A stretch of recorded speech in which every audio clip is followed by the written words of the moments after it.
Breaking news. Our headline today, the story of Romeo and Juliet.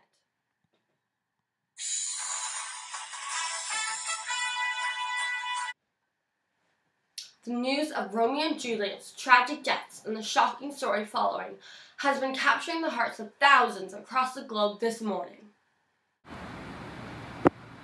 Thanks, Tanya. I'm here standing at the entrance of the Capulets Monument, where earlier today 2 bodies were discovered. The bodies have been ID'd as Romeo Montague and Juliet Capulet. As we have seen through the countless lawsuits and all too public feuds, the Montagues and Capulets were sworn enemies. So, how did this unlikely pairing come to be? Well, let's find out.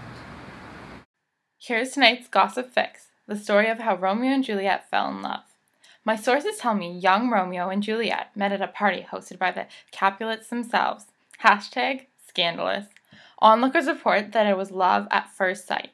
Only one day after meeting, the unlikely couple organized a secret marriage behind their parents' backs. It is rumored that Friar Lawrence oversaw the ceremony. Only E! News brings you the exclusive wedding photos. As you can see, the 2 opted for a simple ensemble. Romeo chose a simple navy tux, while Juliet wore a plain, button-up white blouse and a white skirt. Friar Lawrence, the man you see on your screen right now, is the man who married the 2, Romeo and Juliet.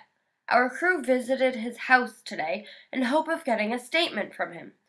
It appears as if the friar does not wish to speak about the late couple's deaths. Maybe he feels guilty, or maybe he just wants to forget. Unfortunately, he has declined any offers of an interview.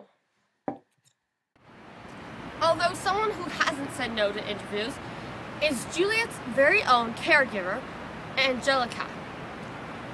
Let's see what she has to say. On the phone now, we have Juliet's nanny, Angelica. So, Angelica, you knew Juliet very well, didn't you? Oh, yes. I have been taking care of that child since the day she was born. She was a lovely child, always very bright, always smiling and laughing. I miss her. Were you aware then of Juliet's relationship with Romeo? Yes, I was. I helped form it myself. You helped form it? Yes, from the minute she laid eyes on that boy, I could tell she was truly in love. We both knew her parents would never allow it, so I intervened. I guess you could say I did her bidding for her.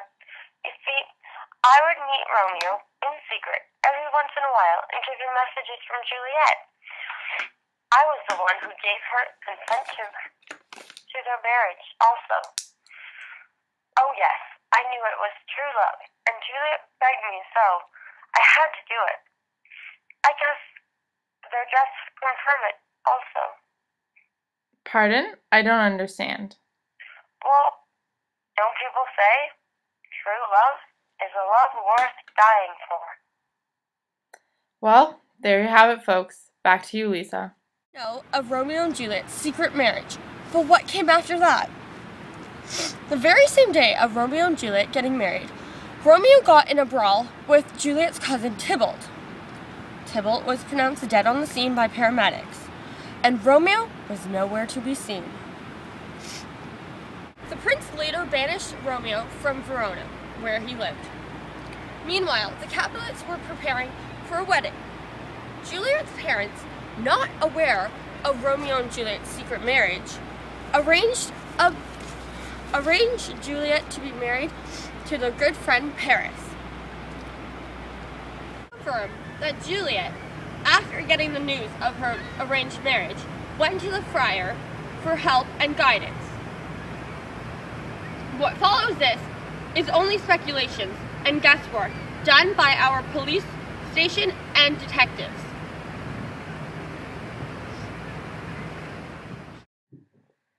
We believe Juliet's death, which occurred on May 2nd, was actually a hoax.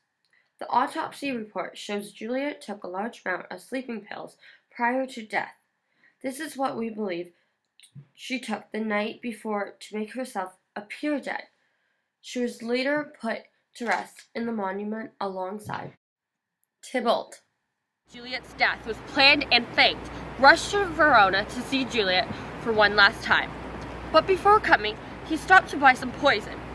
This is known for a fact, since the dealer of the poison came forth and ID'd the buyer as Romeo Montague. The rest is simple. Romeo, after seeing Juliet dead, took the poison to kill himself. Juliet, later waking up to find Romeo dead at her feet, took his dagger and stabbed herself to end her life. This is how the sad but true story of Romeo and Juliet's suicides came to be.